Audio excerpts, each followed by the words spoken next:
महाकाव्य कथाकार गौतम बुद्ध समनायक सम्राट अशोक परमपूज्य डॉक्टर बाबासाहेब आंबेडकर या प्रेरणांना मी विनम्र अभिवादन करतो.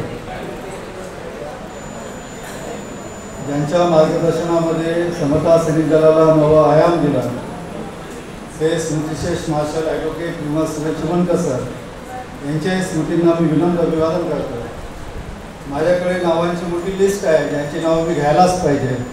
काही नावं पकाले सरांनी घेतले. पदुळेकर सर आहेत जे नावं सुटलेले आहेत.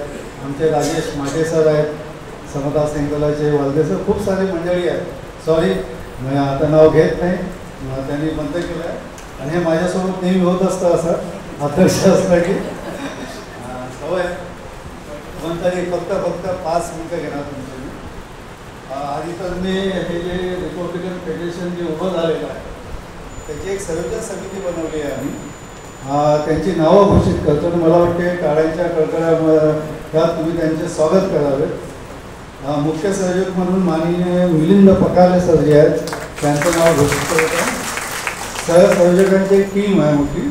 आयुष्यमती छायाताई खोबराकडे, माननीय नरेश वाहने, माननीय विशाल वानकडे, माननीय किशोर चौधरीजी, आयुष्यमती ज्योतिताई आवडे, माननीय अशोक जांभूळकर, माननीय सुधीर मेश्राम, आयुष्यमती कल्पनाताई मेश्राम, भारती साधे, सुगंधाताई खांडेकर या सर्वांसाठी तुम्ही टाळ्या वाजवाव्यात. मार्गदर्शकांची मोठी लिस्ट आहे पण फक्त प्रातिनिधिक याच्यावरती 2-4 नावं वाचून दाखवत आहे. माननीय डॉक्टर एस के गजबे सर, डॉक्टर सुरेंद्र बोरकर, माननीय अशोक गोंदाळे, माननीय नानाजी गायकवाड, माननीय राहुल सोनकर, माननीय भीमराव कोटे, आयुष्यमती रंजनाताई वासे. आणि यामध्ये अजून नावं येणार आहेत. हे फ्लेक्झिबल आहे. आणि एक कोष प्रमुख म्हणून ठेवलं आहे. वर्गणी समिती जी आहे त्याचे प्रमुख आहे डॉक्टर सुरेंद्र बोरकर सर आणि माननीय रजनीश मेश्राम सर. आणि अजून आम्ही या अंतर्गत रिपब्लिकन फेडरेशन अंतर्गत रिपब्लिकन महिला फेडरेशन उभं करणार आहोत. आणि रिव्हीपे जे तुम्हाला माहीत होतं रिपब्लिकन विद्यार्थी फेडरेशन जे होतं ते मोठं नाव असलेलं होतं. आणि या सर्वेच्यात बोलायचं भरपूर होत आहे पण आता बोलणार नाही. वेळेची कमतरता आहे. मी काही घटना सांगणार होतो म्हणजे बाजूलाच आपल्या 5 मिनिटं हां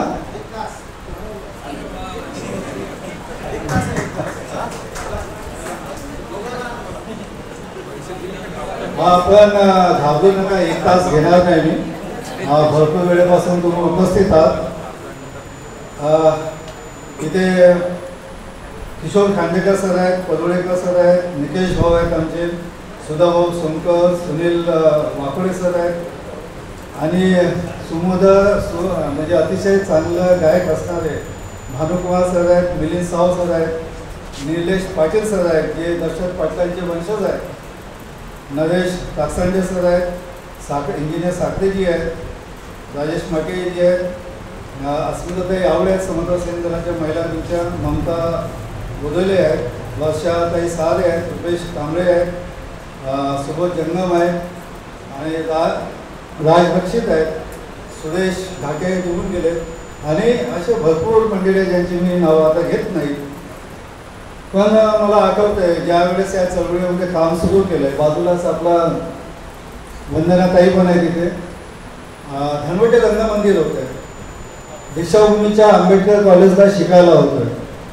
दीक्षाभूमी म्हणजे आता क्रांतिभूमी समजा धर्मा होतीच तशी कार्यकर्त्यांचा एक कारखानाच होता तो निर्मितीचा. त्या ठिकाणी एक आरक्षण परिषद किंवा काहीतरी असं होतं आहे.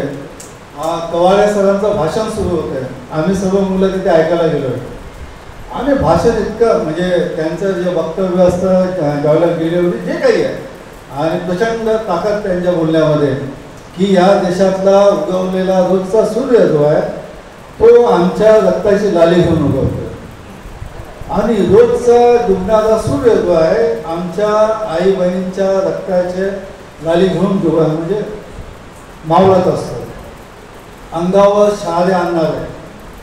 आणि असंच चळवळीमध्ये गेलोय. मग या पथकाला सुरुवात कधी झाली? मला वाटते नामांतर आंदोलन 14 जानेवारी 1994 नामांतर झालंय. त्याच्याकरता रिपब्लिकन पक्षाचे एकमेव नेते जे होते स्मृतिशेष माननीय उपेंद्र शेंडे सर, ते उपोषणावर बसले. त्यांनी जीव आपला धोक्यात घालून उपोषणावर बसले आणि त्याची सूत्र जी आहेत ती सर्व मार्शल ॲडव्होकेट विमलसुरे चिमणकर सर यांच्या हाती. आणि आम्ही तरुण तिथे होतो, मुंबईलाही होतो. आम्ही तिथे आमचे सुधा भाऊ आहेत, आमचे निकेश भाऊ आहेत, ज्यांच्या ऑफिसमधून 1-2 तासामध्ये भरपूर कलेक्शन दिलं होतं आणि तिथे पोहोचवण्यासाठी आम्ही गेलो होतो. आणि त्याच्यानंतर 1996-95 मध्ये नागपूरमध्ये पदवीधर मतदारसंघाची निवडणूक होते आणि त्यामध्ये गडकरी उभे असतात. लोकमतला बातम्या येतात, 2 बातम्या 2 बाजूला असतात आणि दोन्ही जे रिपब्लिकनचे जे नेते आहेत त्यांचा पाठिंबा असतो.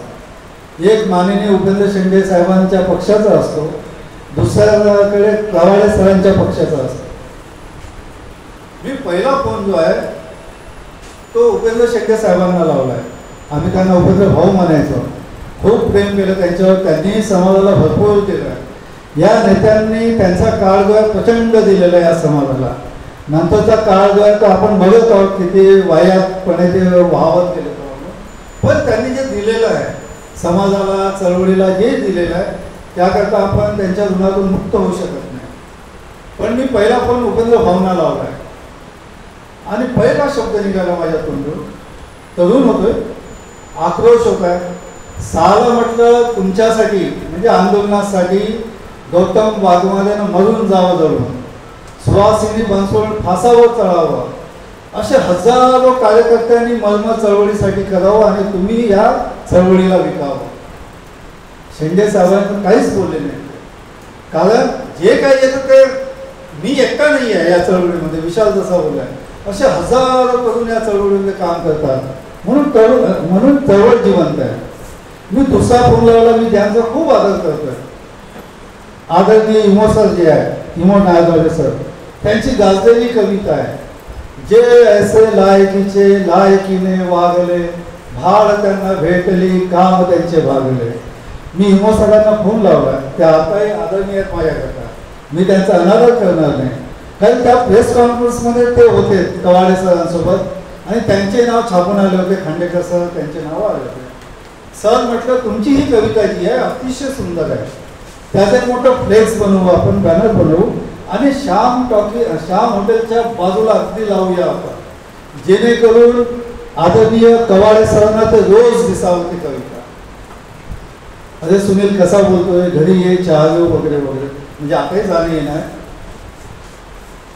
हे जे पतन जे सुरू झालंय आणि सातत्यानं ते पतन हळूहळू म्हणजे इतक्या अंगवळणी पडलं आपल्या की बापरे, म्हणजे कोण आपला आहे ना कोण दुसरा काय समजायलाच माहित नाही. म्हणजे आज परुळेकर सर आमच्या सोबत आहेत असं वाटतंय, पण कालकारण 5-10 वर्ष गेले की असं कळतंय की अरे त्यांच्या पाठीमागे कुणीतरी आहे. आपल्याला चेहरे वाचता येत नाही, आपला दोष असू शकतो, पण अशी खूप मंडळी असा सुरसुराट जर तो प्रचंड आपल्या ह्याच्यात झालेला आहे. आणि या कालखंडामध्ये हा आक्रोश याच्याकरताही आहे की आम्ही हाफ पॅन्टवर असताना आम्ही दंडे खाल्लेले आहेत, पोलिसांचे लाट्या खाल्लेल्या आहेत, जेल भोग केलेले आहेत. म्हणजे तुमच्यापैकी खूप लोकांनी ते केलेलं आहे, मी एकटाच आहे असं नाही आहे. पण जेव्हा देशभर फिरत असतोय समता सैनिक दलाच्या कामाकरता, मगाशी ताईंनी जे म्हटलं की नाही, चेन्नईला एक वर्ष होतं 2005 असेल 4 काहीतरी असेल, एक रिटायर्ड IRS होते, ते म्हणाले I want to touch your feet म्हणाले. म्हटलं वाय? ते म्हणाले की तुम्ही दीक्षाभूमी म्हणाले. माझी काही अवकाश नाही आहे. आणि देशभर फिरत असताना अजून म्हटलं जाते कि नागपुर महाराष्ट्र जो है वो दिशा दिखा सकता है, क्योंकि नागपुर में वो मेटल है, नागपुर में वो ताकद है. आणि आपल्या अंधार आपला अंधार आपल्यालाच माहित आहे. लाज वाटतं, लाज. मग मोठ्या ह्याच्यानं कॉलर काही म्हणाला नाही नाही अभी भी बहुत अच्छे लोक आहे, आताही चळवळ जिवंत आहे वगैरे वगैरे, काहीतरी आपल्याला थापा माराव्या लागतात. पण असं आहे का? असं मुळातच नाही आहे. आज नागपूर जे आहे अख्खं बाहेरलेलं आहे, खूप बदललेलं आहे. गल्लोगल्ली विकल्या गेलेली लोक आहेत. म्हणजे आधी आमच्या वस्ती भीमनगर जी होती वस्ती, ॲटो वगैरे जे यायचे काँग्रेसचे ते तिथूनच पळत जायचे, आत नाही यायचे. आता प्रत्येक गल्लीमध्ये लोक गळ्यामध्ये पाट्या लटकवून आहेत की मला विकत घ्यावं म्हणून. खूप कमी किंमत ठेवलेली आहे लोकांनी यापासून. आता आपल्या बापाची जयंती असते तर त्या बापाची जयंती आपण दुसऱ्याच्या पैसे होतो, काँग्रेसच्या BJPच्या याच्या त्याच्या लाज वाटत नाही आम्हाला. आणि हे पतन जे आहे इतकं घरापर्यंत आलेलं आहे आणि त्यातच खूप सारं आपण प्रयोग केलेले आहे. रिपब्लिकन पक्ष वाईट आहे. रिपब्लिकन पक्षाची किंवा आंबेडकरी फिलॉसॉफी आहे ती प्रचंड मोठी आहे आणि या फिलॉसॉफीला गाळण्यासाठी आपणच प्रचंड संख्येने पुढे येतो. मग आपण बहुजनवाद आणतोय, मग आपण वंचितवाद आणतोय, काय काय नाही आणत आपण. आपल्याला नारे जे असतात, बाबा का हाती आहे, नई रोशनी लाया आहे, आणि नंतर हाती नाही गणेश आहे, ब्रह्म विष्णू महेश आहे, इथपर्यंत येऊन जातोय आपण. म्हणजे कवाडे सरांचा जो डायलॉग आणि कवाडे सरांचं ते देवटं पोरगं जे आहे, ही गोळवलकरांच्या फोटोला अभिवादन करतो. म्हणजे आठवल्यासारखा नालायक याला आता काहीच आंबेडकरी सर्व आठवत नाही. तो आर्थिक आरक्षणाचं समर्थन करतो. आमचे आदरणीय बाळासाहेब आंबेडकर आरक्षणाचं वर्गीकरणाचं हे करतात, पंढरपूरच्या मुक्तीसाठी आंदोलन करतात. अरे हा काय आंबेडकरवाद आहे का? मला वाटतं हा आंबेडकरवाद नाही आहे. ॲज अ समता सैनिकाचा सैनिक म्हणून, आंबेडकरी चळवळीचा छोटा कार्यकर्ता म्हणून जेव्हा हे बघतोय तेव्हा मन तुटते. मी एकटा नाही आहे, तुम्ही सर्व साध्यातले. म्हणजे इथला जो सर्व वर्ग जो बसलाय 50च्या वरती आहे. आम्हाला आमचं वय कळलंच नाही कधी 50 क्रॉस केले. आणि सातत्याने काम करणारी काही मंडळी आहे आणि असं हे तुटण्याचं थांबावं. 2014 आला आपल्याकडे. 2014 पासूनची परिस्थिती आपल्याला सर्वांना माहित आहे. प्रचंड भयान स्थिती आहे. भूतांचीच म्हणून नाही, एक देश म्हणूनही आपण बघितलं की नाही, भयान स्थिती आहे. आणि अशा याच्यामध्ये आपण करणार काय आहोत? काय आपण स्वाभिमानी आहोत? आपला स्वाभिमान सातत्यानं तोडवला जातो की नाही जात? म्हणजे नामांतर आंदोलनाला 14, 15, 16 वर्ष लागतात. महाबोधी महाविहाराला 130 वर्ष लागतात. म्हणजे या देशातला गव्हर्नर जो आहे बिहार सरकारचा, बिहार राज्याचा, तो तिथेच जाऊन पूजा करतो ब्राह्मणांसोबत, ते बुद्ध जयंतीच्या दिवशी. म्हणजे भयानक. म्हणजे आपण नो लेअर आहोत. आपली काहीच चौकात नाही याचा अर्थ आहे की आपली काही अवकात नाही आहे. मग जी अवकात होती तिला डुबवलं कुणी, बरबाद कुणी केलंय? मग या सोकाळ नेत्यांनीच केलं ना, ज्याच्यामध्ये रिपब्लिकन नेतेही असतील, BSPचे असतील, वंचितचे असतील, जे जे कुणी असतील. आणि आज जे काही आहेत वर्तमानामध्ये आपण जेव्हा बघतोय ते चेहरे तर सर्व काळेच आहेत. त्या चेहऱ्यांना घेऊन तुम्ही राजकारण करूच शकत नाही. आम्ही खूप लोकांना भेटतो, खूप डॉक्टर्स, इंजिनियर, सर्व कार्यकर्त्यांना सोबत इथे खूप लोक बसून आहेत. सर्वांचं म्हणणं आहे की बदललं पाहिजे. आमची हिंमत नाही होत होती, कारण समता सैनिक डायरेक्टली कधीच राजकारणात नाही आलाय. पण आमच्या बापाचा, आमच्या मसिहाचा पक्ष आहे तो रिपब्लिकन पक्ष. रिपब्लिकन पार्टी ऑफ इंडिया जे आहे ते आमच्या बाबासाहेबांची, आमच्या बापाची फिलॉसॉफिकल थॉट्स आहेत, त्यांचे पॉलिटिकल थॉट्स आहेत. त्या फिलॉसॉफिकलला मरू द्यायचं नाही. आम्हाला फिलॉसॉफी जास्त महत्वाची आहे, तत्वज्ञान महत्वाचं आहे, व्यक्ती महत्वाचा नाही आहे. त्याचं नाव काही असो मग व्यक्तीचा, तो व्यक्ती जर आंबेडकर, खरा आंबेडकरवादी असेल तर बिलकुल आम्ही त्यांच्यासोबत असू. पण असे व्यक्ती काय कामाचे ज्यांच्यात आंबेडकरवादच उरला नसेल, अशांना घेऊन तुम्ही तुमचं काहीच भलं करू नाही शकत, समाजाचे भलं नाही करू शकत. आणि म्हणून तो विचार आला. म्हणजे खूप प्रयत्न केले. आमचे चिमणकर सर असताना आम्ही 23 ऑगस्ट 2019 आम्ही डॉक्टर आंबेडकर भवनला बसलो होते. ठरलेली मीटिंग होती आदरणीय बाळासाहेबांसोबत. हे जे काय बोलले ते मी आता इथे सांगणार नाही. प्रचंड होते. नागपूरला आले, चिमणकर सर बोलले की आता सर्वच संपलंय, आता आपल्याला नव्याने रिपब्लिकन पक्षासाठी काम करावं लागेल. लॉकडाऊन आलंय, चिमण कसं गेले, खूप गेले चळवळीतले लोक आपल्या.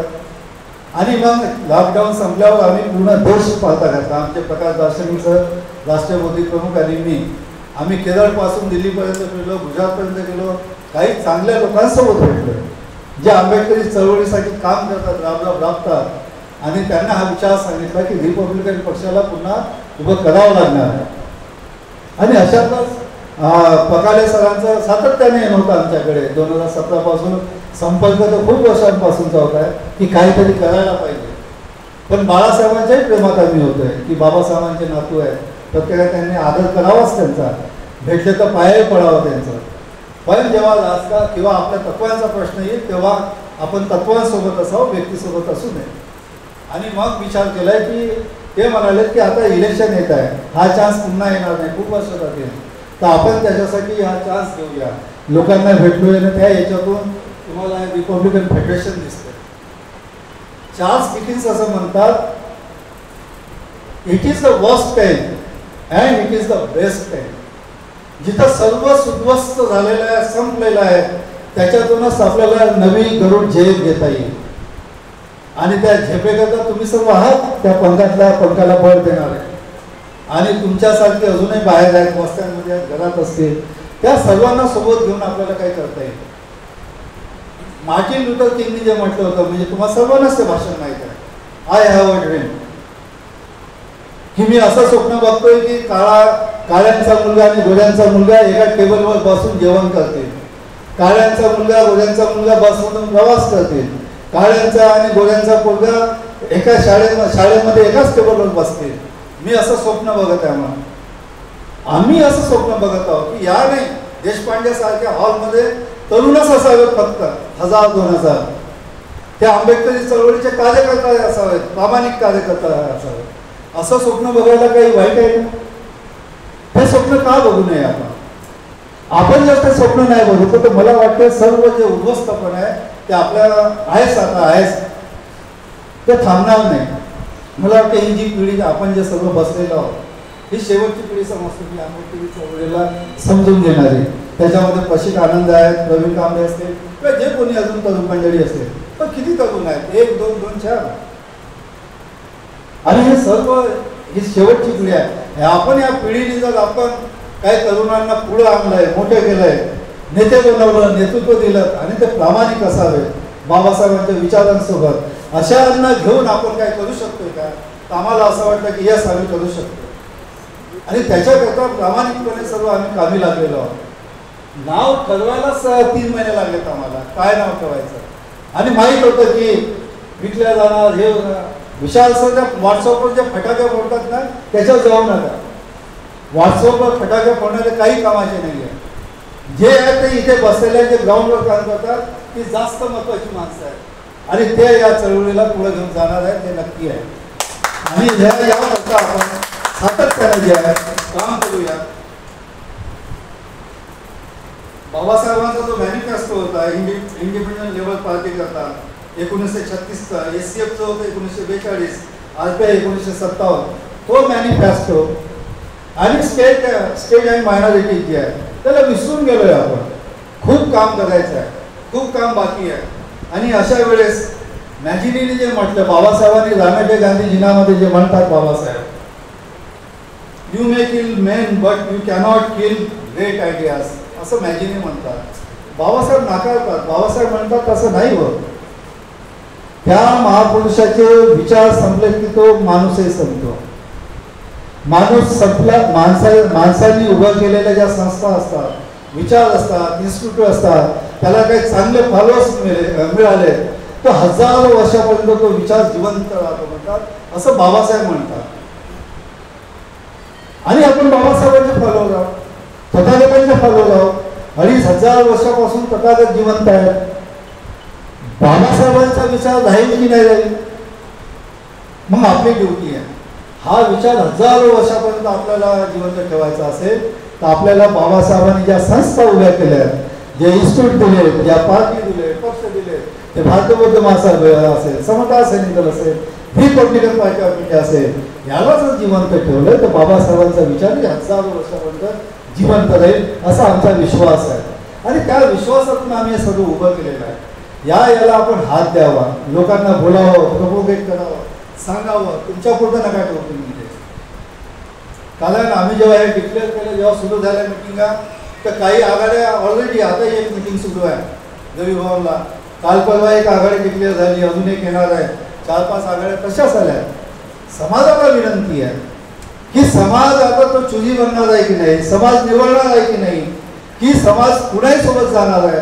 हे कुणाही सोबत जायचं ठरवलं असेल समाजाने तर आम्ही थांबून जातोय, आम्ही थांबतोय. आणि तुम्ही त्या जे लोक आहेत त्यांच्यासोबत जर तुम्हाला जे वाटतं ते अतिशय चांगलं आहे त्यांच्यासोबत जावं, समाजाने त्यांच्यासोबत खुशाल जावं.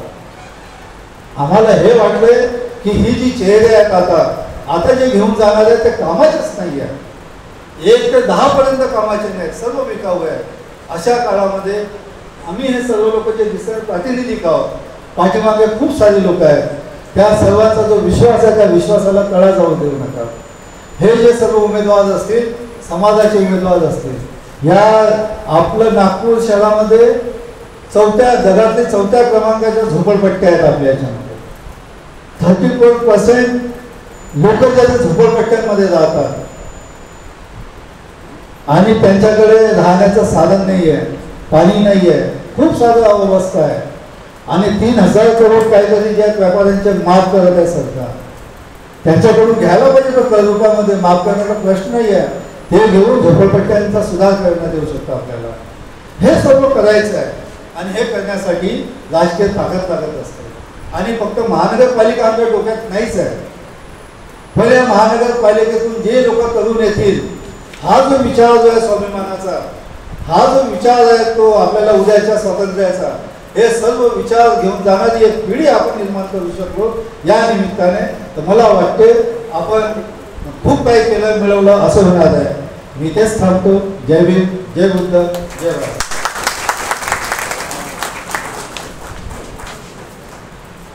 धन्यवाद सर. सरांनी आपले विस्तृत विचार इथे मांडलेले आहेत.